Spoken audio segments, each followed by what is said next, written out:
Hola, buenas tardes. Soy el doctor Demetrio Arriola Chaires y primero que nada quisiera agradecer al comité organizador por la invitación y sobre todo por seguir realizando estos eventos de forma ininterrumpida a pesar de las adversidades de la pandemia. Bueno, hoy vengo a platicarles acerca de las actualidades en el manejo intervencionista del dolor crónico y musculoesquelético. Estoy a sus órdenes.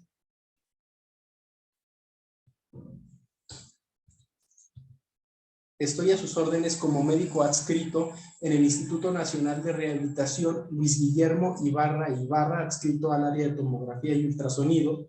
Este instituto lo componen 4 unidades médicas de alta especialidad principalmente, una unidad de comunicación y terapia verbal, la unidad de quemados o CENIAC, una unidad de ortopedia y la unidad de rehabilitación.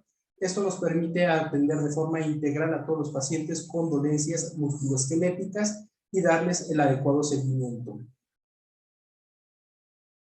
Bueno, en el objetivo de las pláticas me refiero a actualidades, sobre todo mencionando las modificaciones que se tuvieron que realizar a los procedimientos intervencionistas derivadas de la pandemia. Entonces, vamos a repasar acerca de las generalidades de esta pandemia, las modificaciones que se hicieron en los procedimientos, sobre todo para evitar infecciones y los nuevos protocolos y guías de manejo en cuestión del uso de medicamentos, las intervenciones musculoesqueléticas para el manejo del dolor crónico, tanto las más usadas como aquellas que demostraron cierta utilidad en las secuelas musculoesqueléticas por la infección de SARS-CoV-2 y sobre todo a lesión de daño del nervio periférico.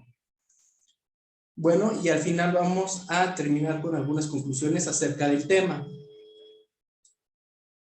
Primero que nada, siempre va a ser importante conocer el contexto clínico y epidemiológico de nuestro país. Hablando del contexto epidemiológico, siempre va a ser necesario saber cuál es el factor de riesgo o cuál es la probabilidad de contraer cierta infección por SARS-CoV-2 dependiendo de la actividad. Y más aún, no está exento la realización de procedimientos intervencionistas. También es importante porque con eso nos va a ayudar a planear qué vamos a hacer en un futuro. Por ejemplo, nosotros el blanco objetivo va a ser aquellos pacientes recuperados netos que a pesar de que hayan sido asintomáticos o si fueron críticos, pueden presentar una secuela a largo plazo musculoesquelética o de otra índole. Hablando de generalidades propiamente, hay que recordar que el primer caso notificado de SARS-CoV-2 ante la OMS fue el 31 de diciembre del 2019. Sin embargo, ya se habían reportado casos en revistas prestigiosas como The Lancet el 1 de diciembre y ya se tenía conocimiento acerca de algunos pacientes con esta infección desde mediados de noviembre del 2019. Fue el 11 de marzo del 2020 que la OMS la declara como pandemia.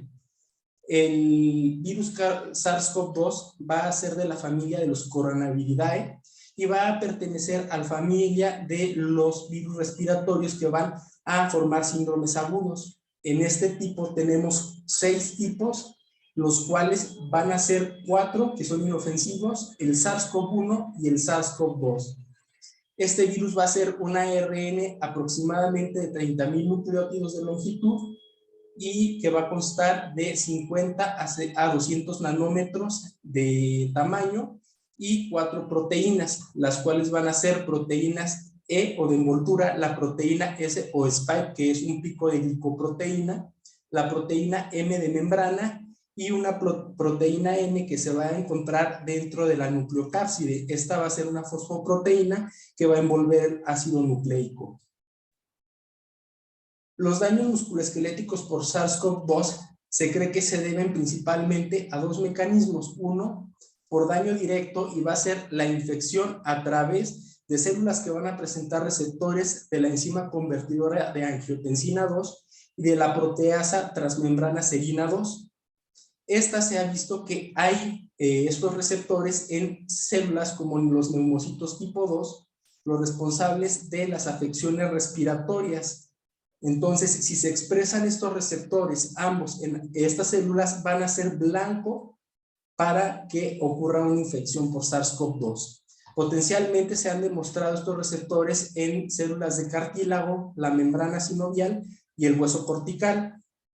El otro mecanismo es debido a las consecuencias de la hospitalización. Esto se debe a una inflamación sistémica o al uso prolongado del ventilador, que al fin y al cabo va a desencadenar un estado proinflamatorio del paciente mediado por quimiosinas 10, interleucina 1, 6 y factor de necrosis tumoral alfa.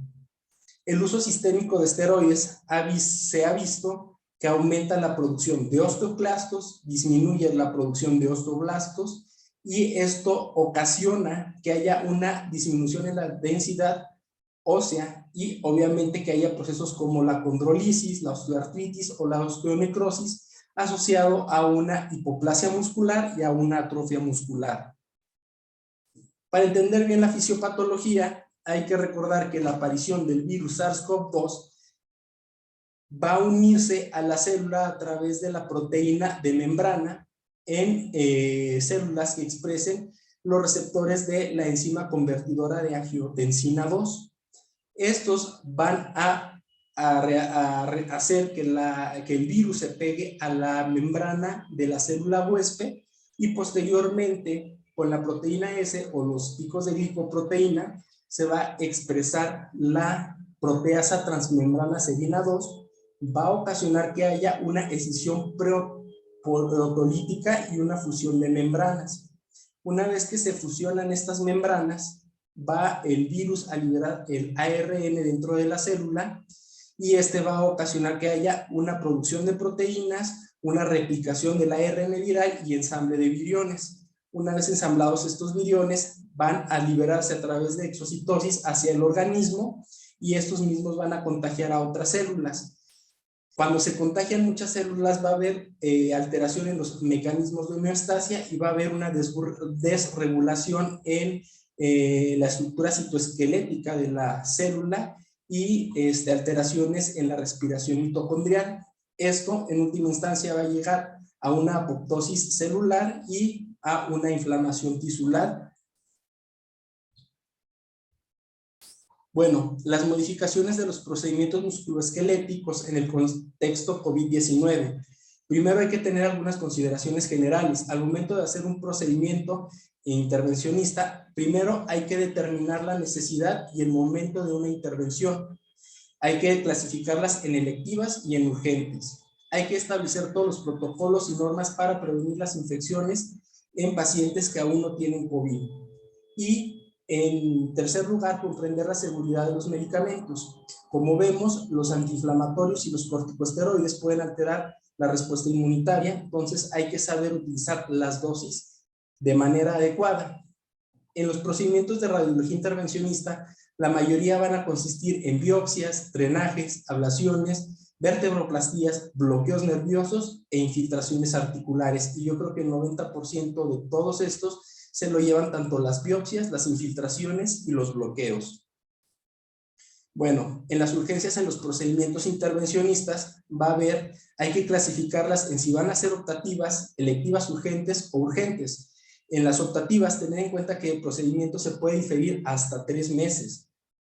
Mientras que en las urgentes hay que tener en cuenta cuáles se van a poder realizar, ya que diferentes asociaciones han establecido como procedimientos urgentes una gran lista de estos. Enumeramos en esta tabla la mayoría que corresponden a intervenciones no vasculares. Las de tipo musculoesqueléticos van a ser principalmente 2. La cifoplastía o vertebroplastía por compresión por fracturas de los cuerpos vertebrales o en el manejo del dolor agudo severo.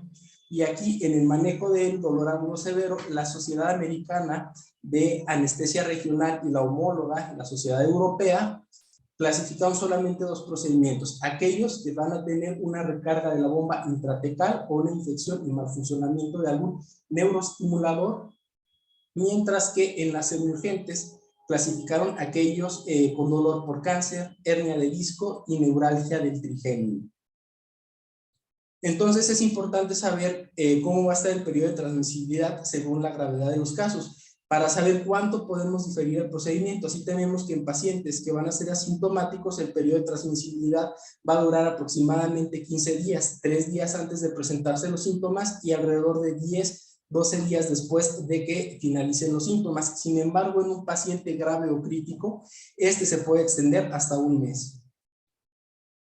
Bueno, aquí están algunos consejos prácticos para la terapia intervencionista del dolor en el contexto COVID-19, en caso de que tengamos que hacer algún procedimiento en nuestros hospitales. Primero, hay que tener las preparaciones generales, establecer un protocolo y recomendaciones por organismos de salud como la Organización Mundial de la Salud, la Organización Panamericana.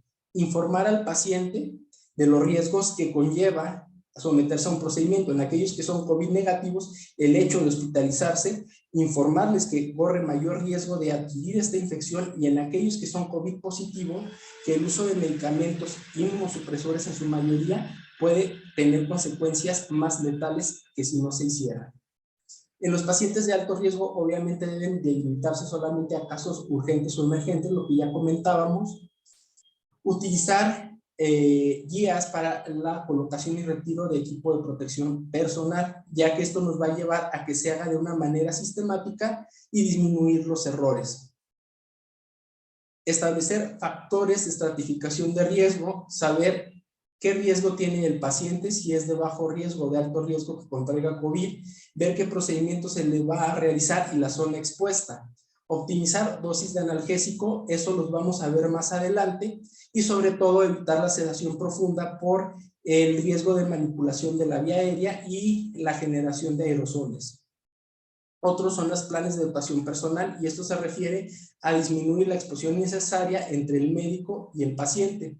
Siempre utilizar el equipo médico, el mínimo indispensable para realizar el procedimiento de la mejor manera, y en el caso del paciente, informar a familiares, asignar a una persona para que sea la responsable y solamente tener contacto con ella. Bueno, nosotros necesitamos saber si nuestro hospital o nuestra área de trabajo está preparada para atender pacientes con COVID-19. Por eso, numerosas organizaciones han establecido un checklist que hay que tener en cuenta esos puntos. Aquí les traigo realizado por la Sociedad Europea de Intervencionismo Cardiovascular y Radiológico, el cual es un checklist de 24 puntos a tomar en cuenta, y de los cuales les traigo nada más un resumen de los más importantes. Primero, hay que establecer prácticas de prevención y control de infecciones, así como realizar protocolos de actuación. Establecer definiciones, saber concretamente y claramente qué va a ser un paciente confirmado, un paciente sospechoso, un paciente sano, un paciente con factores de riesgo bajo o alto. Utilizar adecuadamente el equipo de protección personal, saber y disminuir los procedimientos generadores de aerosol, aplicar adecuadamente las medidas de tamizaje, establecer políticas de visita para los familiares, separar a los pacientes entre COVID negativos y COVID positivos, designar áreas de alto riesgo, sobre todo establecer nada más de uso exclusivo COVID, pasillos, elevadores, cuartos, incluso hasta quirófanos. Priorizar procedimientos, equipos y espacio.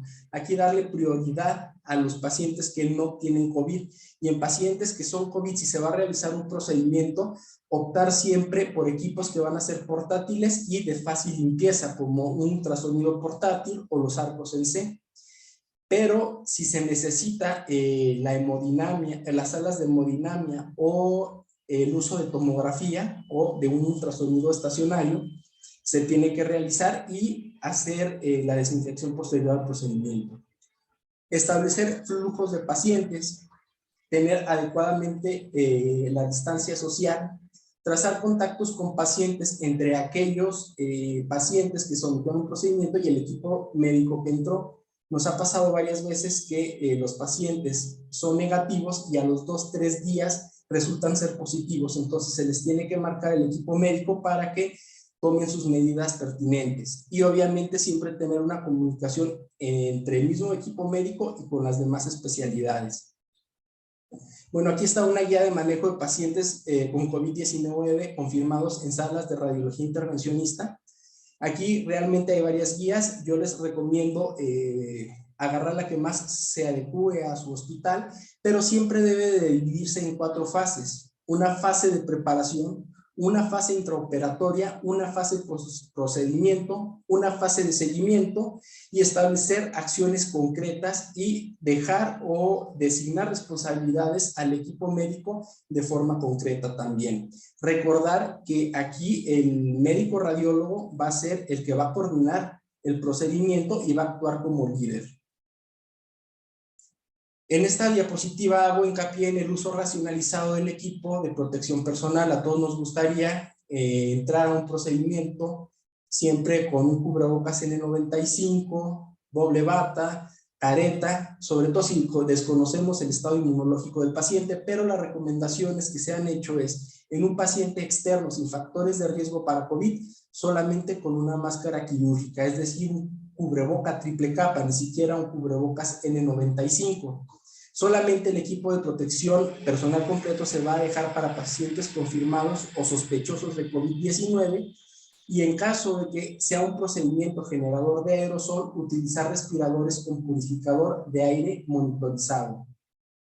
Aquí les traigo una lista de, bueno, los procedimientos generadores de aerosol. La mayoría, yo creo que ninguno es concerniente al área de musculoesquelético. De hecho, yo creo que ahorita el único que se me ocurre es el bloqueo ganglionar esfenopalatino. Raramente se hace, pero sí hay que tener algunas consideraciones especiales. En pacientes que van a requerir intubación, extubación, o que están recibiendo soporte ventilatorio con riesgo de dispersión mecánica de aerosoles, o en aquellos que van a requerir una succión o aspiración activa de las secreciones de las vías respiratorias. Bueno, ahora vamos a hablar de los procedimientos terapéuticos. Estos son los más comunes y los que han demostrado utilidad en el manejo de las secuelas musculoesqueléticas en pacientes post-COVID. Hay que recordar que la mayoría va enfocado a aliviar el dolor y a detener la lesión de nervio periférico. Bueno, antes de empezar es importante hacer hincapié en que la piedra angular en el medicamento van a ser los corticosteroides y posteriormente los AINES. Hay que recordar que la respuesta innata del virus va a depender predominantemente de la vía del interferón y recordar que los corticosteroides inhiben esta vía, entonces va a haber una inmunosupresión. En los AINES no se ha demostrado eventos adversos a la supervivencia a largo plazo o a la calidad de vida. Sin embargo, hay que recordar que hay un riesgo teórico porque estos van a inhibir la vía de la ciclooxigenasa 1 y de la ciclooxigenasa 2.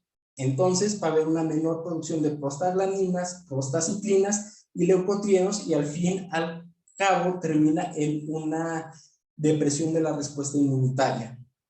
Diferentes sociedades, sobre todo la Sociedad Americana de Anestesiología Regional, va a hacer recomendaciones para los AINES y los corticosteroides. En los AINES sugirió continuar usándolos a pesar de este riesgo teórico, pero en los corticosteroides sí mencionó que se debe considerar la búsqueda de alternativas a estos y en caso de no presentarse en poblaciones de alto riesgo, alguna alternativa, utilizar la dexametasona y la betametasona, ya que son las que han demostrado menor supresión inmunológica.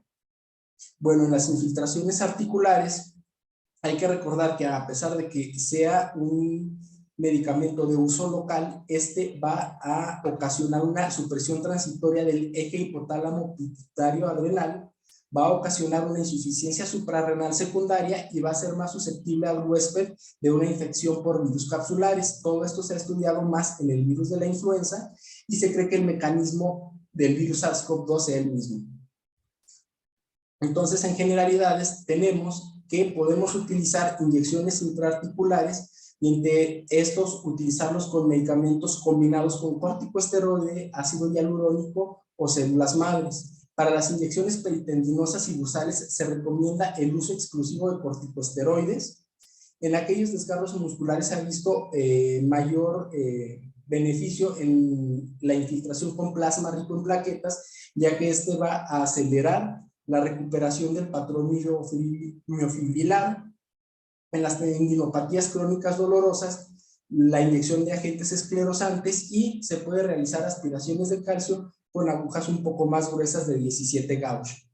En la mayoría de las veces se aprovecha la punción no solamente para inyectar el medicamento, sino también diagnóstica. Se extrae una muestra de líquido sinovial y este se va a mandar a examen citológico, citoquímico y bacteriológico. Bueno, en cuestión del material siempre hay que basarnos en los protocolos de asepsia y antisepsia. Aquí, para hacer el aseo, yo recomiendo la clorexidina. Sin embargo, bueno, también se puede utilizar isoine alcohol de 70%. Tener jeringas de diferentes capacidades, esto para la carga de soluciones. En las agujas hay que utilizar dos, la hipodérmica para la anestesia local de los tejidos blandos y la espinal, que va a ser la que va a producir, la que se va a realizar la infiltración articular. Yo insisto en la aguja espinal porque estas traen un estilete que van a disminuir el espacio muerto, el hueco que trae la aguja, y esto va a resultar en un procedimiento menos traumático y con menos diseminación de partículas o de patógenos desde la piel hasta la cápsula articular. Los medicamentos que ya les comentaba, y en esta tabla vemos las diferentes dosis en las que se puede utilizar y las presentaciones comerciales. En esta pongo otra tabla más extensa donde nos habla incluso de dosis recomendadas bajas, intermedias y altas. En realidad esta tabla está muy cargada, pero aquí lo que me interesa explicar es que va a existir dos tipos de preparaciones, aquellas con base en fosfato y en base con acetato. Las de fosfato van a ser más solubles, por lo tanto el inicio de acción va a ser más rápido, pero menos prolongado, y sobre todo se va a utilizar en padecimientos agudos como bursitis, mientras que el acetato va a actuar como un medicamento de depósito, ya que es menos soluble, su acción es más tardada, pero de efecto más prolongado. De acuerdo a lo que veíamos, como va a ocasionarse esta inmunosupresión por los corticosteroides, ya se han hecho varios metaanálisis y se ha sugerido que al menos en pacientes con alto riesgo, las dosis de metilprednisolona no sobrepasen los 20 miligramos, de triamcinolona que sea entre 10 y 20 miligramos, y las de dexametasona, betametasona no sobrepasen los 10 miligramos. En esta tabla pongo varios ejemplos de discosuplementos, la mayoría va a estar a base de ácido hialurónico y en excipientes de 1, 2 y hasta 4 mililitros. Bueno, hablando ya de las infiltraciones, tenemos primero la infiltración de hombro. Esta se coloca el paciente en semiprono porque el hombro va a estar a 45 grados, nos podemos ayudar de alguna almohada. Una vez colocado el paciente, se pone el brazo en extensión y con rotación externa, se pone el transductor buscando el tendón infraespinoso hacia su inserción. Una vez localizado, se desplaza más hacia medial y tenemos que localizar estas estructuras: el tejido subcutáneo, el músculo deltoides, el tendón infraespinoso y la fosa glenoidea. Aquí en este sitio es donde se va a realizar la punción. En todas las infiltraciones se tiene que visualizar la punta de la aguja en todo momento, tiene que ser en tiempo real y tener en cuenta las capacidades máximas de la región anatómica. En este caso es hasta 10 mililitros, y pongo hasta 10 mililitros porque en ocasiones, aprovechando también la punción, aparte de realizarse extracción de líquido sinovial, también algunos médicos piden la infiltración con medio de contraste para la realización de artro-TC o artro-RM. En caso de que sea por tomografía, el medio de contraste utilizado va a ser una dilución al 50% del contraste y 50% de una solución que puede contener los medicamentos. Y en caso del artro-RM, a la solución se le tiene que agregar entre 0.1 y 0.8 milimoles. Nosotros, en lo particular, cuando utilizamos el resonador de 1.5 teslas, ponemos 0.8 milimoles, y cuando utilizamos uno de 3 teslas, 0.5 milimoles. En la punción de la bursa subacromio subdeltoidea se va a realizar paralelo al tendón supraespinoso. En paciente con posición neutra, se localiza el tendón. Este va a estar de forma paralela y longitudinal al transductor. Se hace un barrido de medial a lateral y se busca donde haya mayor colección líquida. Donde se encuentre la mayor cantidad de líquido, aquí es donde se va a realizar la punción. En la infiltración de cadera se tienen que buscar 4 estructuras antes de realizarla: la espina ilíaca anteroinferior, el anillo glenoideo, La cabeza femoral y el cuello femoral, una vez localizada, se va a colocar el transductor longitudinal y paralelo al cuello femoral, y se tiene que buscar estas estructuras: el tejido celular subcutáneo, el músculo sartorio, el músculo femoral lateral, el vasto medial y el músculo iliopsoas, que va a estar rodeando el receso femoral y la cápsula articular. En esta zona hipoecoica es donde vamos a realizar la punción. Siempre se tiene que ver la aguja en todo momento, y de preferencia poner el Doppler, porque cerca de estas regiones hay pequeños vasos que debemos evitar. Siempre tenemos que checar dónde van a estar los vasos principales, la vena femoral y la arteria femoral, y recorrer el transductor hacia el lateral, que es donde vamos a encontrar esta zona. En el pinzamiento del tendón iliopsoas, bueno, una vez localizado o en el plano anterior, el transductor se pone de forma transversa, se hace un barrido sacroiliacal y se oblicua paralelo al ligamento inguinal. Una vez hecho esto, vamos a encontrar esta imagen donde localizamos el músculo iliopsoas y hacia abajo va a estar el tendón. Siempre se tiene que hacer en un plano longitudinal, y recordar que se pone el medicamento en la vaina tendinosa, que va a estar representado por una fina línea hipoecoica arriba del tendón. En el nervio femorocutáneo, una vez en el plano anterior, se hace un barrido de craneal a caudal, y nosotros tenemos que ver una estructura lineal heterogénea en forma de panal de abejas, que se va a encontrar superomedial al músculo iliopsoas, y este va a ser el nervio femorocutáneo. Una vez localizado, se dirige la punta de la aguja hacia este sitio. Y bueno, también tenemos el bloqueo radicular. En las recomendaciones generales van a ser las mismas que para las infiltraciones articulares, solo que hay que recordar el nivel hacia donde vamos a hacer la punción de la raíz nerviosa. Se ha demostrado que uno de los nervios que más se dañan es el nervio cutáneo femoral lateral en pacientes post-COVID, y de igual manera el nervio femoral. Eso se van a encontrar a nivel de L2 y L3, y el nervio femoral de L2 a L4. En caso de que tengamos dudas, nos tenemos que valer del clínico para que nos ayude con la exploración, o mismo aprender nosotros a explorar estos niveles sensitivos, o hacernos también de ayuda de algunos estudios complementarios como la electromiografía. Bueno, en las indicaciones y contraindicaciones, estas principalmente va a ser la neuralgia radicular localizada, la infiltración terapéutica y la infiltración diagnóstica. Muchas veces al médico tratante le queda duda, y cuando nosotros funcionamos la raíz nerviosa y se desencadena la misma sintomatología de radiculopatía en los miembros inferiores y a nivel lumbar, aumenta la sensibilidad y especificidad diagnóstica. Y bueno, las contraindicaciones va a ser infección local o sistémica, trastornos de la coagulación, embarazo, y obviamente pacientes que no acepten el procedimiento. En equipo y técnica, bueno, la mayoría de las veces la hospitalización no va a ser requerida. Como en todo procedimiento intervencionista, se va a necesitar un acceso venoso, y el mejor método guía desde el punto de vista personal es la tomografía, porque nos permite ver exactamente dónde está la aguja en relación con la raíz nerviosa. Sin embargo, bueno, también se puede utilizar la fluoroscopía, aunque cada vez está más en desuso, y en operadores o en radiólogos más entrenados, el uso del ultrasonido. Igual que en las infiltraciones articulares, nosotros recomendamos la aguja espinal de 22 gauge. El tipo de abordaje va a depender si es cervical, porque sería anterolateral, y si es lumbar, posterolateral, y la inyección tiene que ser lenta, incluso también en las infiltraciones articulares, para no distender demasiado la cápsula articular. Ya habíamos dicho que era hasta 10 mililitros, y en pelvis es hasta 20 mililitros.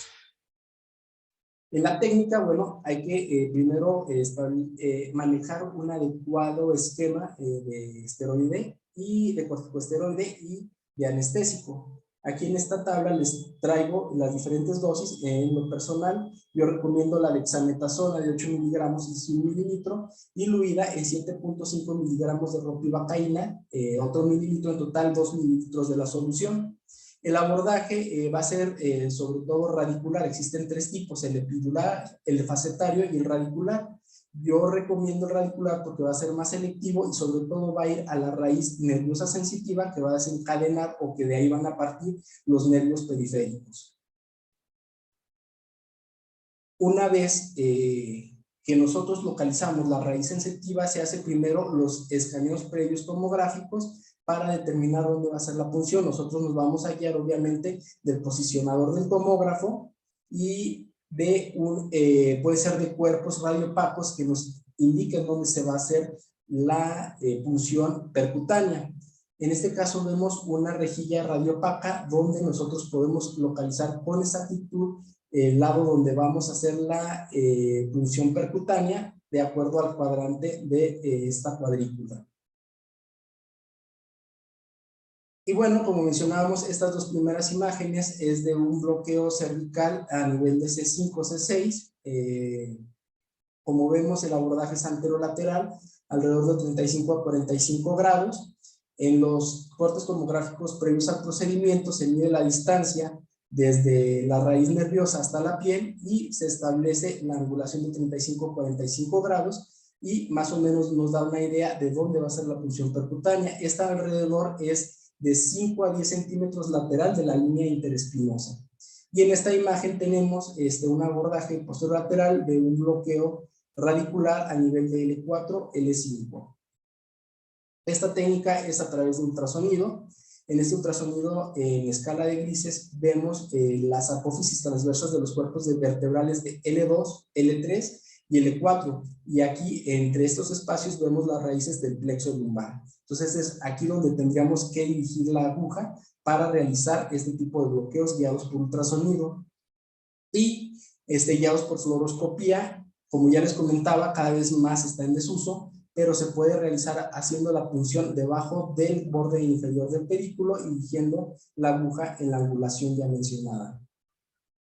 Como resultados, se han hecho o se han publicado metaanálisis donde ya está comprobada la utilidad de este procedimiento. Aquí les traigo sobre todo los estudios. Estos se hicieron antes de la pandemia. Sin embargo, el resultado va a ser el mismo para las infecciones o el dolor o la radiculopatía por SARS-CoV-2. Vemos que en tenemos el primer estudio que está hecho por médicos ortopedistas en el 2017. Ellos utilizaron una escala análoga visual del dolor, donde vemos que de manera inicial los pacientes en promedio reportaban 7.6 de 10 en escala y después del procedimiento disminuyó a 3.2. Esta respuesta se mantuvo incluso después de un año, donde reportaban incluso escalas menores de 4.0. Asimismo, se correlacionó con un índice de incapacidad para el dolor lumbar y como vemos en todos los procedimientos, decreció esa incapacidad. En este estudio realizado o publicado en el Radiology en el 2005, se comparaba la efectividad de la triamcinolona con la betamethasona. En realidad no hubo una significancia estadística entre el uso de una y otra, pero sí se observó que la mayoría de los pacientes, más del 50%, contestaron que habían tenido alguna mejoría después del procedimiento. Y bueno, ya las conclusiones para terminar. En un principio la pandemia por COVID-19 se centraba el tratamiento en las afecciones pulmonares. En un futuro los tratamientos estarán enfocados en las secuelas que tuvo el COVID y una de ellas va a ser las secuelas musculoesqueléticas. El principal objetivo de los procedimientos musculoesqueléticos será quitar el dolor ocasionando la menor inmunosupresión posible. Y esto se va a hacer utilizando las dosis efectivas de corticosteroides y analgésicos. Aunque la mayoría de los procedimientos son electivos, es indispensable que el médico radiólogo sepa los lineamientos bien establecidos para realización de los procedimientos en pacientes sospechosos o confirmados por COVID-19 y las intervenciones musculoesqueléticas, percutáneas, intraarticulares y extraarticulares jugarán un rol importante en el manejo del dolor crónico por secuelas musculoesqueléticas en pacientes post-COVID-19. Por su atención, muchísimas gracias. Espero les haya sido de agrado esta plática y yo me quedo a sus órdenes en el siguiente correo, demetrioii@hotmail.com, para cualquier opinión o para cualquier comentario. Muchísimas gracias, que tengan excelente tarde.